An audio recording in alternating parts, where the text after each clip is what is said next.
बिस्मिल्लाहिर्रहमानिर्रहीम अस्सलामु अलैकुम। आज जो हम लेक्चर डिस्कस करने जा रहे हैं वो एडवांस टैक्स के हवाले से है। एडवांस टैक्स में हमने इंडिविजुअल की टैक्स कैलकुलेशन देख चुके हैं और इसके बाद हमने ईओपी की टैक्स कैलकुलेशन देखी और उसमें हमने मिनिमम, नॉर्मल और अल्टरनेटिव टैक्स देखा ईओपी के अंदर। ईओपी के हमने 2 पार्ट में यानी कि इसको हमने 2 लेक्चर्स के अंदर हमने इसको डिस्कस किया।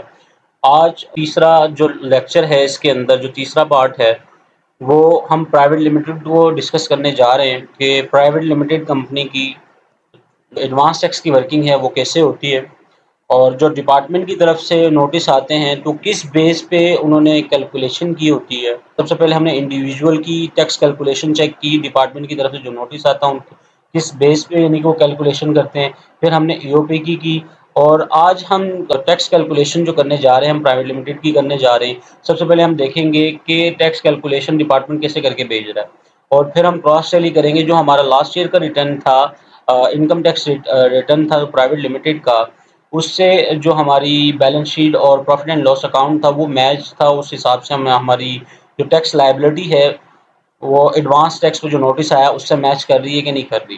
तो चले हम स्टार्ट करते हैं अपने लेक्चर को। लेक्चर में जाने से पहले मैं आपको एक रिक्वेस्ट करता हूँ, अगर आप इस चैनल में नए हैं तो काइंडली सब्सक्राइब कर दीजिएगा और बेल आइकन को भी प्रेस कर दीजिएगा ताकि कोई भी नया लेक्चर आए तो आपको बआसानी उसका नोटिफिकेशन आ जाए। तो चले स्टार्ट करते हैं हम अपने लेक्चर को। तो सबसे पहले मैं आपको नोटिस दिखा दूं जो डिपार्टमेंट की तरफ से आया। देखिए, डिपार्टमेंट की तरफ से हमें जो नोटिस आया वो ये है, ये फर्स्ट क्वार्टर का है।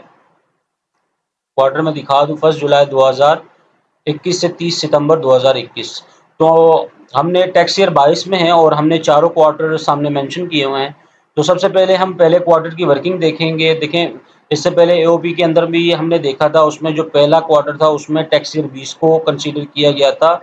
हालांकि वो टैक्स ईयर 22 का नोटिस था, उसमें जो बेस लाइन बनाना चाहिए था टैक्स ईयर 21 को, पर ऐसा नहीं हुआ था। उन्होंने टैक्स ईयर 20 को बेस लाइन बनाया था पहले क्वार्टर में। उसके बाद जो 3 क्वार्टर थे उन्होंने उस बेस लाइन बनाया था टैक्स ईयर 21 को।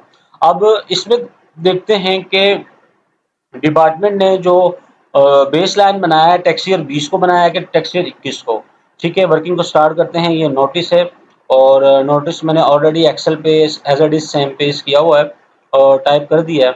एडवांस टैक्स क्वार्टरली वर्किंग है जी, नॉर्मल टैक्स और लास्ट ईयर ये बता रहे हैं और टैक्स चार्जेबल क्या कहते हैं अंडर सेक्शन 113 जो है ये कहलाता है अपना मिनिमम टैक्स, ये मिनिमम टैक्स है। और tax chargeable under section C ये कहलाता है आपका अकाउंटिंग प्रॉफिट टैक्स या अल्टरनेटिव टैक्स कह सकते हैं इसको आप। और 1/5 और टर्नओवर लास्ट ईयर है C multiply by 110 100 multiply by 4। ठीक है, ये आ गया। Highest tax assist for the latest tax year, ये वैल्यू आ गई। Turnover for the last tax year ये था। अच्छा, advance tax base on turnover, फिर मिनिमम टैक्स है, फिर अकाउंटिंग प्रॉफिट टैक्स है। ठीक है, और उसके बाद जो है advance tax liability for the quarter, इनमें से जो भी ज़्यादा बड़ी फिगर होगी वो पे करनी होगी। जैसे 174 की फिगर आ रही है और डी जो है इसमें जो फर्स्ट क्वार्टर के अंदर जो वैल्यू हमारी डिडक्ट हुई होंगी वो लेस करने के बाद ये जो लायबिलिटी है ये हम पे बनती है तो हमने पे करनी होगी। पॉजिटिव आएगा तो पे करनी होगी, नेगेटिव अगर ये वैल्यू होगी नीचे तो इसका मतलब है हम ऑलरेडी एक्सीड पे कर चुके हैं।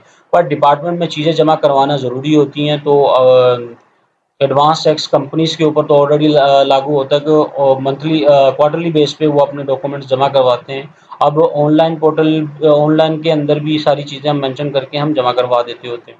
तो चले स्टार्ट करते हैं हम अपनी कैलकुलेशंस को कि किस बेस पे यानी कि एफबीआर कैलकुलेट करके नोटिस भेज रहा है और ये टैक्स की वर्किंग होती कैसे है, नॉर्मल टैक्स, मिनिमम टैक्स और अल्टरनेटिव टैक्स। ठीक है, तीनों की हम टैक्स कैलकुलेशन भी करने चाह रहे हैं और ये कंपनी जो है वो प्राइवेट लिमिटेड है। चले स्टार्ट करते हैं। देखें जी, प्राइवेट लिमिटेड कंपनी है, थोड़ा सा ओवरव्यू ले लें इसका हम। Salary person same as it is जो एओपी के अंदर था वही है कि सैलरी पर्सन तो एडवांस टैक्स देता नहीं है, चाहे रेंटल इनकम हो, उसकी प्रॉफिट इनकम हो या डिविडेंड इनकम हो नेशनल सेविंग सर्टिफिकेट वगैरह अगर उसके पास भी हो तो भी उसके ऊपर एडवांस टैक्स नहीं लगेगा, ठीक है। कंपनी प्राइवेट एओपी और private limited company will be submit advance tax, और इसकी जो लास्ट डेट होती है हर क्वार्टर की 25 सितंबर, 25 दिसंबर, 25 मार्च, और लास्ट जो क्वार्टर होता है जो अप्रैल से जून है उसको हमने 15 जून तक जमा करवाना होता है। हालाँकि हमारी जो 15 जून तक सेल फाइनल हो जाती है पहले 2 मंथ की, तो उसी पहले 2 मंथ को बेसलाइन बना के हमें टैक्स ये जमा करवाना होता है। और जो तीसरा होता है उसको हमने एस्टीमेट लेनी होती है वैल्यू उसकी सेल को, तो उसकी एस्टीमेट वैल्यू लेके हम अपना जो टैक्स है वो जमा करवा देते हैं, यानी कि अपनी रिपोर्ट जमा करवा देते हैं डिपार्टमेंट में, ठीक है। तो उसके बाद आ जाते हैं कि फार्मूला फॉर द कंपनी है, और एओपी और प्राइवेट लिमिटेड का सेम फार्मूला है, A multiply by B divide by C, और बी ए से मुराद है टर्नओवर फॉर क्वार्टर यानी कि उस क्वार्टर की सेल, और बी से मुराद है लास्ट ईयर जो पिछले साल टैक्स ईयर 21 के अंदर हमारा क्या कहते हैं टैक्स डिडक्ट हुआ था वो वैल्यू आ जाएगी। अच्छा, उसमें भी कंडीशन थी, पीछे नॉर्मल टैक्स आ रहा था, इसमें देखते हैं कौन सा टैक्स ये कंसिडर करते हैं। अच्छा, डिवाइड बाय सी, सी है हमारी सेल है लास्ट ईयर की, और डी जो हमारा टैक्स डिडक्ट होता है ड्यूरिंग द पीरियड यानी कि ड्यूरिंग द क्वार्टर।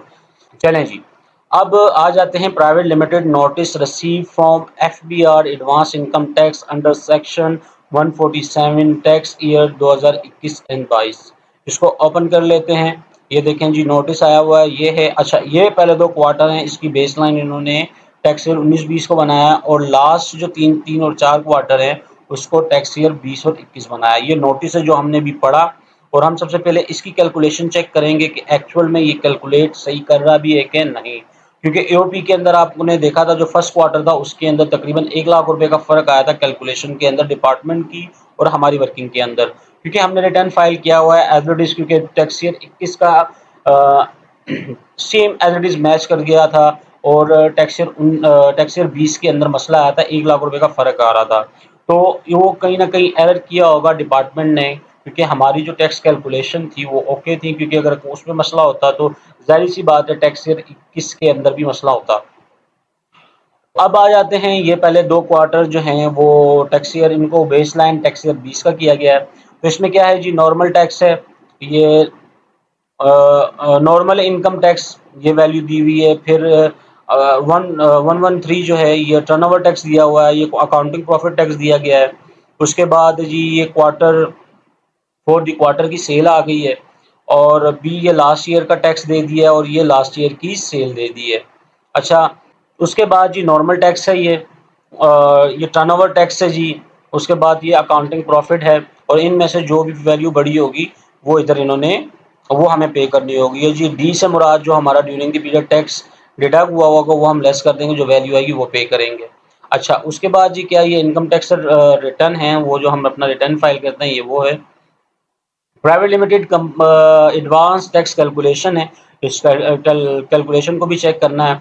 और प्राइवेट लिमिटेड जो है financial statement tax year 19 and 20, ये 19-20 है फिर, और 20-21 है। तो सबसे पहले हम अपने फाइनेंशियल स्टेटमेंट देख लेते हैं प्रॉफिट एंड लॉस को। तो ये हमारी जो लास्ट ईयर की सेल हमारी ये है टैक्स ईयर 19-20 के अंदर 493 की वैल्यू थी।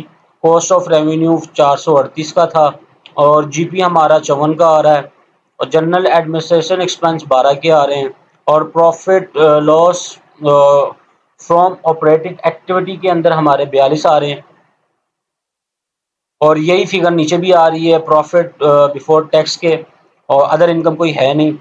इसके बाद जो टैक्स कटा वो 30 का कटा, और प्रॉफिट लॉस जो है profit and loss after tax जो है वो 11 का है जी। ये हमारा प्रॉफिट एंड लॉस था, प्रॉफिट एंड लॉस अकाउंट है, जिसको फाइनेंशियल स्टेटमेंट भी कहते हैं। तो चले स्टार्ट करते हैं हम अपनी एडवांस टैक्स की वर्किंग को।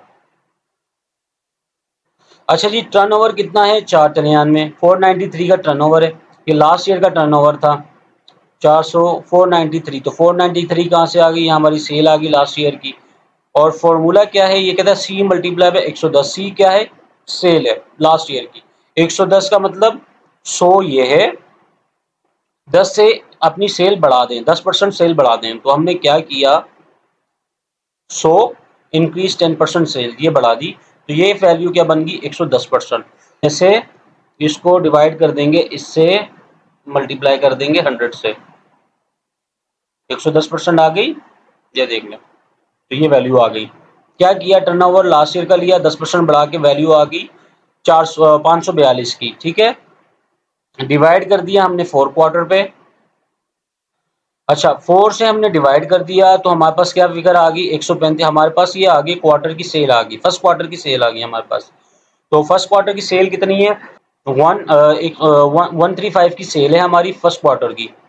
Income tax for last year भी 11,44,268 की फिगर आ रही है, ठीक है।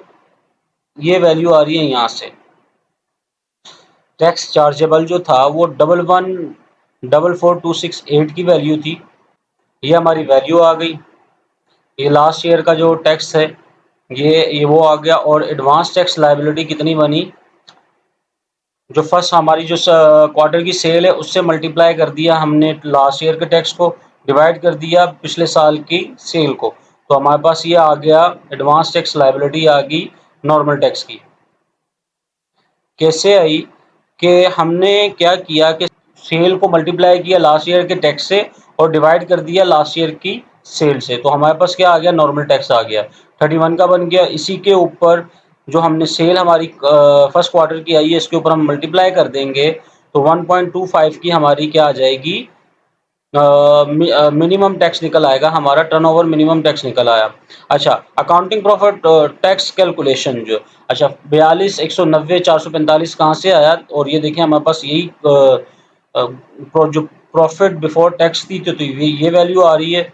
इसके ऊपर हमने क्या किया, डिवाइड कर दिया 4 से, 4 से डिवाइड करने के बाद क्या वैल्यू आई, जो वैल्यू आई उसको मल्टीप्लाई कर देंगे 17% से, तो 17% से मल्टीप्लाई करने के बाद हमारे पास क्या वैल्यू आ गई, 17,93,098 की वैल्यू आ गई। तो हमारे पास क्या निकल आया, ये अकाउंटिंग प्रॉफिट निकल आया, ठीक है। अब ये टैक्स, ये टैक्स, ये टैक्स, 3 टैक्स आ गए, और इधर देखिए 3 टैक्स हैं, 31 का नॉर्मल टैक्स है, 1694 का टर्नओवर टैक्स है, और अकाउंटिंग प्रॉफिट 17 का है। तीनों में से जो फिगर बड़ी होगी वो पे करनी होगी। तो सबसे ज़्यादा बड़ी फिगर जो है वो नॉर्मल टैक्स की है, तो हमें नॉर्मल टैक्स पे करना होगा। और यहाँ पे जो डी है वो एडजस्टेबल टैक्स पेड है, यहाँ पे लेस हो जाएगा, जो वैल्यू आएगी वो फिर पे करनी होगी। अगर नेगेटिव आई तो इसका मतलब एक्सीड कर हमने यानी कि एडवांस टैक्स ज़्यादा कटा हुआ है तो हमारी टैक्स लायबिलिटी नहीं बनती, और अगर पॉजिटिव आई तो हमारी टैक्स लायबिलिटी बनती है, तो हमें जमा करवा के चालान भी जमा करवाना होगा साथ, और टैक्स की लायबिलिटी जमा करवा के हमें डिपार्टमेंट में सारी चीज़ें जमा करवानी पड़ेंगी। तो ये प्राइवेट लिमिटेड का पहला लेक्चर था। सेकंड लेक्चर में हम टैक्स ईयर 21 को देखेंगे, और डिटेल में इसको और ज़्यादा डिटेल में डिस्कस करेंगे ताकि तीनों वर्किंग और अच्छे से समझ आ जाए। और इस लेक्चर के हवाले से कोई भी आपका कोई भी आपकी क्यूरी या कोई भी आपका क्वेश्चन हो तो आप मुझे कमेंट सेक्शन में पूछ सकते हैं। अपनी दुआओं में याद रखिएगा। अल्लाह हाफिज़।